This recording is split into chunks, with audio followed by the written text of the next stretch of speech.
जी, राजस्थान को बहुत बहुत धन्यवाद कहना चाहूंगा कि उन्होंने बहुत अच्छा हमेशा कवरेज दिया है, बहुत इम्पार्शियल एकदम संतुलित कवरेज दिया है और जनता को लेटेस्ट इन्फॉर्मेशन देने की पूरी कोशिश की है। और जहां तक मैं इस बिल के बारे में बात कर रहा हूँ तो बिल के अंदर सबसे बड़ी चीज ये थी कि हमें कि ये कौन किस हॉस्पिटल पे ये बिल लागू होगा, किस प्राइवेट हॉस्पिटल पे। बेसिकली क्या था कि सरकार के पास साधन सुविधा नहीं है और सरकार प्राइवेट हॉस्पिटल के कंधे पे रख के बंदूक चलाना चाहती थी और एक तरीके से फांसी का बंदा हमारे लिए था जो हमें मंजूर नहीं था। इसीलिए इतने दिन तक ये एजिटेशन चलता रहा। और अब जाके जब सरकार ने हमने ये बातें जो पहले सरकार को 16 मार्च को लिख के दी थी, अगर उन्होंने उस टाइम में ध्यान दिया होता तो ये आंदोलन इतना उग्र रूप धरता ही नहीं। पर चलो कोई बात नहीं, दे रहा है दुरुस्त है। सरकार ने अब सारी बातें हमारी मान ली है और उन्होंने केवल प्राइवेट हॉस्पिटल में केवल उन हॉस्पिटल को रखा है जो कि प्राइवेट मेडिकल कॉलेजेस के हॉस्पिटल है, नंबर 1। नंबर 2, जो हॉस्पिटल गवर्नमेंट ने खुद अपने लैंड पर अपने पैसे से बनाई है और जो पीपीपी मोड पे चल रही है। नंबर 3, वो प्राइवेट हॉस्पिटल जिन्होंने सरकार से फ्री में या सब्सिडाइज रेट पे जमीन दी है और उनके जो टर्म्स एंड कंडीशन जिसमें अलॉटमेंट की लैंड अलॉटमेंट की जो टर्म्स कंडीशन है उसमें लिखा गया कि उनको सरकार का काम करना है। और चौथी, जो ट्रस्ट हॉस्पिटल्स हैं जिन्होंने भी सरकार से फ्री में सब्सिडाइज रेट पे जमीनें ली हैं और जिनके अलॉटमेंट लेटर्स में टर्म्स एंड कंडीशन में लिखा है कि सरकार का काम करना, केवल ये 4 तरह की हॉस्पिटल है जो कि अब आरटीआई के बिल के कवर में आएंगी। बाकी सारी हॉस्पिटल प्राइवेट हॉस्पिटल के बाद निकल गई है। ठीक, मतलब इन शॉर्ट में अगर समझा जाए चुग साहब, तो अगर सरकार 15-16 दिन पहले ही इन चीजों को लेकर मान जाती तो ये नौबत नहीं आती कि डॉक्टर अपना कारोबार छोड़कर परिवार के साथ सड़कों पर आए। 16 मार्च को ये चिट्ठी लिख के जी मैडम के पास पूरा दिया था और उनमें ये सारी चीजें लिखी हुई थी जो अभी लिखी हुई है। तो मतलब ये जो 8 मांगों पर, जिन 8 बिंदुओं पर आज सर समझौता हुआ है, इसके बारे में आपने पहले ही मांगे रखी थी करीबन 16 दिन पहले, आप ये कह रहे हैं। 16 मार्च का लेटर आप चाहें तो मैं आपको लेटर भेज सकता हूँ जी, आप देख लीजिएगा। 16 मार्च को पीएस मैडम को हमने लिखा था और हमने कहा था कि ये चीजें हो जाए। और अनफॉर्चुनेटली हमारी उस दिन वो मीटिंग नहीं हो पाई और फिर आगे उसके बारे में कुछ बात नहीं हुई और हमने कोशिश भी की कि ये बिल पास होने के पहले ये सब चीजें हो जाए, पर कुछ 2 दिन तक हम वेट भी करते रहे कि हमारी बात होकर बातचीत नहीं हो पाई। एक दिन उन्होंने बुलाया था, उस दिन मैं नहीं आ पाया था, मेरी तबीयत भी काफी खराब थी और काफी था, तो मैंने उनको बोला भी था कि आप इसको वीसी पे करके हमारी मीटिंग कर लो, और बोला नहीं फिजिकल मीटिंग करेंगे। फिर हम आगे 2 दिन और 2 दिन हमारी मीटिंग भी नहीं हुई। अगर 2 दिन में उस टाइम मीटिंग हो जाती तो ये सब बिल पास होने के पहले ये सब चेंजेस हो जाते और घंटा भी नहीं होता। ठीक है, मतलब अब सीधे तौर पर समझे चुग साहब, तो ये जो ड्राफ्ट है सरकार का, इससे आप लोग अब फाइनली अब संतुष्ट हैं? जी, क्योंकि हम तो ये एक्शन में 16 तारीख को अगर कर देते तो हम तो तभी संतुष्ट हो जाते थे, पर उन्होंने नहीं किए, इसलिए वो चीज चलती रही। और जब चलती रही तो फिर वो ये था कि भाई सबके दिमाग में ये था कि ये फंदा किसके गले में लगेगा, तो इसलिए सब लोग डरे हुए थे। और सब जब डरते हैं इंसान तो ऑफिसर से पूरा जोर लगाता है कि कैसे भी करके इस फंदे से बाहर निकले। और ये सारा मतलब फिर डॉक्टर्स का जो इमोशन सब इतनी हाई हो रही थी कि ये बिल कैसे भी करके ना आए, और प्रैक्टिकली हमारे लिए तो ये बिल नहीं है।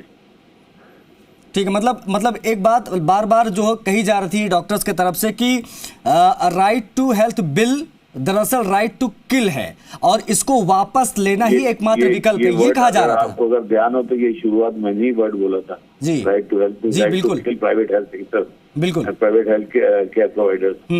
तो बेसिक चीज क्या है कि ये अगर आप इसको जो मूल जिस तरीके से ये बिल बनाया गया था, अगर उस बिल उसी तरीके में 22 सितंबर को पास हो गया होता तो ये वाकई आप देखिए थोड़ी देर में राजस्थान की प्राइवेट हॉस्पिटल अधिकतर या तो बंद होने लग जाती या लोग यहाँ से काम धाम छोड़ के और अपने दूसरे शहरों में दूसरे प्रदेशों में जाके अपना बिस्तर लेके चले जाते। तो मतलब सरकार की ये पहल जी, मतलब चुग साहब, सरकार की जो पहल रही मतलब दे रहा है दुरुस्त है, कहना सही होगा सर?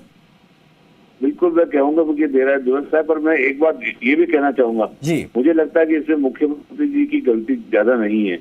मुझे लगता है कि जो इनके नीचे के जो अफसर हैं उन लोगों ने मंत्री जी को और मुख्यमंत्री जी को बहुत गुमराह किया है और उन्होंने इसकी बिल के अंदर जो इतनी खराबियां रखी गई थी वो खराबियों के बारे में उनको कभी बताया ही नहीं। क्योंकि आप एक चीज समझिए, कोई भी हेड ऑफ स्टेट है वो एक एक चीज के लिए एक एक बिल में या एक एक चीजें में कहाँ हो रहा है पॉइंट टू पॉइंट कई चीज नहीं दे सकता। वो तो जो अफसर उनको गाइड करते हैं या बताते हैं कि हाँ इसके अंदर समरी बताते हैं कि इसके अंदर हमने ये किया है। तो क्योंकि जब भी हम मुख्यमंत्री जी से मिले, हम जैसे 23 फरवरी को मिले, तो उन्होंने एकदम अच्छे तरीके से बात की और उन्होंने साफ साफ कहा कि मेरे को उन्होंने बोला कि चुप साहब, हम नहीं चाहते कि हमारे प्राइवेट सेक्टर को, हेल्थ केयर इंडस्ट्री को कोई तकलीफ हो, कि हम चाहते हैं वो फले फूले जी।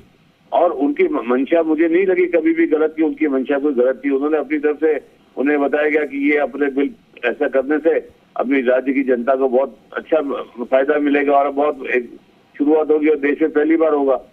तो देखिए साहब, हर जो पॉलिटिशियन होता है वो चाहता है कि कोई ऐसा अच्छा काम करे जिससे जनता उससे खुश हो और उसको वापस इलेक्शन में जिता के लाए। पर मुझे लगता है कि सारी की सारी गलती जो है हमारे, खास करके हमारे जो चिकित्सा सचिव हैं, उनकी गलती। क्योंकि जब भी हमने देखा, हर बार उन्होंने कुछ न कुछ करके धोखा दिया है। इवन जब हमारी बातें सारी चल रही थी, चीफ सेक्रेटरी मैडम ने भी जो चीजें अप्रूव कर दी थी कि हाँ ये चीज ठीक है, वो भी जब वापस उनके पास भेजी गई तो उन्होंने अपनी मनमर्जी से उसमें चेंजेस कर दिए। जबकि ऐसा सरकार में कभी नहीं होता। एक सुपीरियर अफसर कोई बात है, कोई कमिटमेंट कर रहा है और जूनियर अफसर जो है उसको चेंज कर दे, और ये हर बार किया गया। और उनके कारण ये बहुत सारे जो मतलब इल फीलिंग क्रिएट हुई है। वरना डॉक्टर्स तो अच्छे मन से काम शुरू से बैठे थे कि सरकार के साथ बैठ के मिल। अच्छा चुप साहब, एक चीज मैंने देखी आज जब से ये पूरी खबरें आई कि ऑल इज वेल हो गया है, अब इसके बाद डॉक्टर्स का एक धड़ा ऐसा रहा सर, हम लोग आज डिबेट भी कर रहे थे 8 बजे इसी विषय पर। तो एक डॉक्टर साहब थे कुलदीप जी, वो कह रहे थे कि ठीक है ये समझौता हो गया, उस पर हस्ताक्षर भी कपूर साहब ने कर दिए, कपूर साहब का बयान भी आ गया था कि भाई अब ऑफिशियली ये कॉल्ड ऑफ हो गया है। लेकिन वो कह रहे थे कि गवर्नमेंट का तरीका ठीक नहीं था, अलग थलग कर दिया गया डॉक्टर्स को, फूट डालो शासन करो वाली नीति अपनाई गई और दबाव बनाकर हस्ताक्षर करवाए गए। ये बात भी कही गई सर। गलत। मैं आपको एक बात साफ साफ बता रहा हूँ, इसमें जितनी भी एसोसिएशन थी, जितने भी उनकी जो मेन लीडर्स थे, उन्होंने सबने अपनी मर्जी से आके साइन किया है।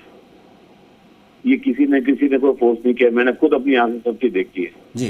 ऐसा नहीं है कि, और आप एक बार समझिए, एक जने को, 2 जने को, 3 जने को कोई दबा सकता है, डरा सकता है, धमका सकता है, पर एक बड़े ग्रुप को 15-20 जनों को, 25 जनों को कोई नहीं दबा सकता, ना कोई उसको डरा सकता है, कोई उसको फोर्स नहीं कर सकता। जिसने भी किया है वो अपनी मर्जी से किया है इस एमओयू पे साइन। ऐसा नहीं है कि जो आप 20-25 जनों को कैसे डरा धमका के काम करा सकते हैं तौर पर। तो मतलब ये ऐसा नहीं है। सबको जब देखिए एक बार समझिए, डॉक्टर्स को भी दिख रहा है कि जनता को तकलीफ हो रही है, डॉक्टर्स को ये भी दिख रहा है कि उनके खुद के नुकसान हो रहा है, उनको सबको तकलीफ हो रही है, उनके बाल बच्चे, उनके परिवार सब तकलीफ में है। और उनको जब दिख रहा है और जब लगता है कि इज्जतदार सोल्यूशन सामने दिख रही है, तो हर जना चाहेगा कि वो इज्जतदार सोल्यूशन उसको करके अप्रूव कर ले। उसमें क्या बुरा है? और कोई भी ऐसी चीज नहीं, और किसी नेता का या जो भी किसी को मन में कोई ऐसी दुर्भावना नहीं है कि 2% 3% जो हॉस्पिटल रह गई उनके लिए उनके मन में कोई दुर्भावना थी कि उस दुर्भावना से उनको रख दिया अंदर।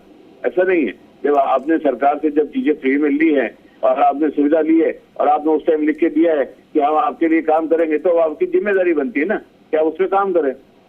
तो जब आपने जब उसकी फैसिलिटी ले ली थी, जब आपने फैसिलिटी ले ली, तो आपने उसके साथ जो कमिटमेंट किया था वो कमिटमेंट कर जी पूरा कर।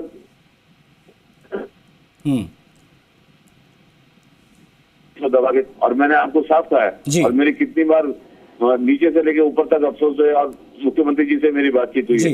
मुझे नहीं लगता कि उनके मन में कोई इल फीलिंग थी या कोई ऐसे दुर्भावना से उन्होंने काम किया। हाँ, नीचे वाले जो अफसर मैंने आपको बताया कि हमारे चिकित्सा सचिव है, उनकी मुझे मेलेफाइड इंटेंशन लगती डे 1 से ही कि उनके मन में कभी ये सही नहीं था कि वो करे। वरना आप एक चीज और देखिए ना, जब उन्होंने शुरू में बिल बनाया तब उसके अंदर बिल के अंदर स्वास्थ्य का अधिकार देने के लिए उन्होंने ऐसी ऐसी चीजें रख दी कि आप कहीं भी कोई बिना किसी सर्च वारंट के कहीं भी जाके सर्च कर ले, सीजर कर ले, और जिस हॉस्पिटल के या डॉक्टर के पास जाए उसको कोई किसी कोर्ट में अपील का अधिकार भी ना हो, और जो सर्च और सीजर। अच्छा, मतलब इन शॉर्ट में अगर समझा जाए चुक साहब, तो ये जो पहले पूरा माहौल बना वो काफी कंफ्यूजिंग था, और ये काफी कंफ्यूजिंग माहौल की वजह से असमंजस की स्थिति जनता के बीच में बनी। Doctor was also confuse at that time. समझिए, हमें जो लगता है ना, मैंने आपको साफ साफ कहा है कि कुछ अफसरों की ये मतलब मेल इंटेंशन थी और मुख्यमंत्री जी को गुमराह किया गया कि साहब आप इसको ऐसा करो, इससे बहुत अच्छा होगा। मतलब सीधे तौर पर देखा जाए तो जैसा चुक साहब आप कह रहे हैं कि मुख्यमंत्री जी चाहते थे कि चीजें सही से दुरुस्त तरीके से लागू हो जाए, लेकिन अधिकारियों ने इसमें जो है वो ठीक से काम नहीं किया।